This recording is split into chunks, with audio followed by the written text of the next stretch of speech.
Quand je suis arrivé au monde, j'étais un bébé tout à fait normal, on va dire, 3,4 kg à la naissance. Et après, mes parents, je crois qu'ils se sont vite rendus compte que j'avais toujours faim. On n'arrivait pas à me calmer. Donc c'est là qu'ils se sont rendus compte que déjà il y avait un petit souci, et puis je gonflais tout seul. Hein. C'est les photos de quand je suis bébé, c'est impressionnant.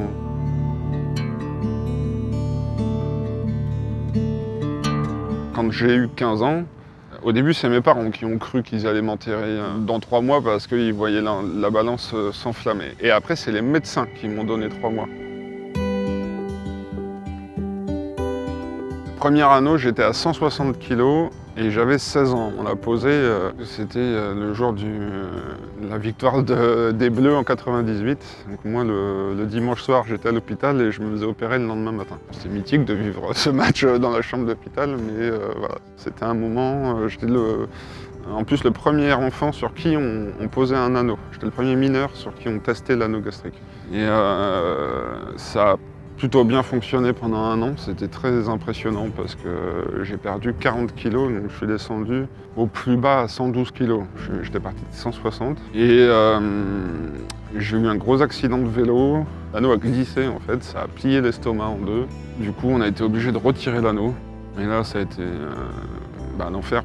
J'ai repris 40 kg en 3 mois et j'en ai repris le double en 1 an, quoi. Je suis remonté à presque 170 en moins d'1 an et derrière j'ai atteint les 186 à 19 ans, quoi. Et là, à 19 ans, là, les médecins ils ont été clairs, ils ont dit dans 3 mois c'est terminé. Malgré le fait que votre œsophage soit abîmé, on retente, on remet un anneau.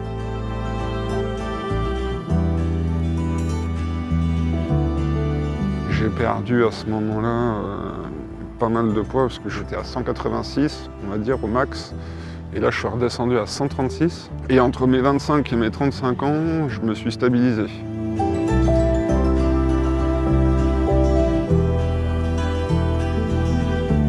Moi, je me souviendrai toujours de ça. Quand j'avais 18 ans, j'ai reçu cet appel du docteur Clément qui me dit « Vous êtes malade ».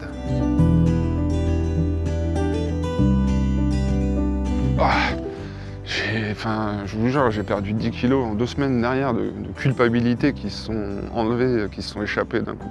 Donc déjà, rien que ça, c'est d'apprendre ça, moi, ça m'a sauvé la vie et j'ai arrêté de culpabiliser.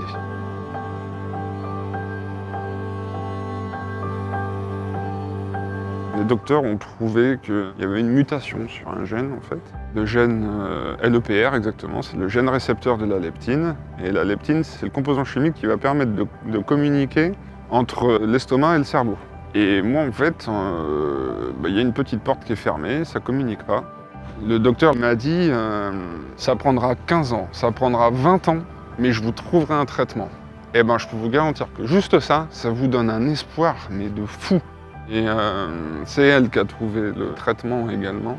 Et ce traitement, en fait, permet de rétablir cette satiété. Et aujourd'hui, j'ai perdu, grâce à ce traitement, 25 kilos. J'ai pu retirer l'anneau, surtout. Et c'était le principal. Et retrouver une vie un peu normale, on va dire. Voilà. Enfin, pouvoir m'asseoir à une table de restaurant et profiter de tous les plats sans avoir à me dire non, ça je peux pas le manger, ça je peux pas le manger, ça je vais être malade. Donc ça m'a vraiment, ça change la vie. S'il n'y avait pas le Covid, j'aurais pu profiter un peu plus des restos, mais je revis quand même. La recherche médicale, elle m'a sauvé presque 3 fois, j'ai envie de dire. La première fois, c'est le premier anneau. La deuxième fois, c'est le deuxième anneau. Et la troisième fois, c'est le traitement. J'espère sincèrement que ce médicament, il n'est pas que pour moi, il est utile pour tous les gens qui ont des problèmes de satiété. De se dire que moi je peux participer à ce côté pionnier de la recherche, déjà je suis super fier. Mais bon, tout ça, ça marche pas en claquant des doigts, il faut de l'argent, il faut des financements.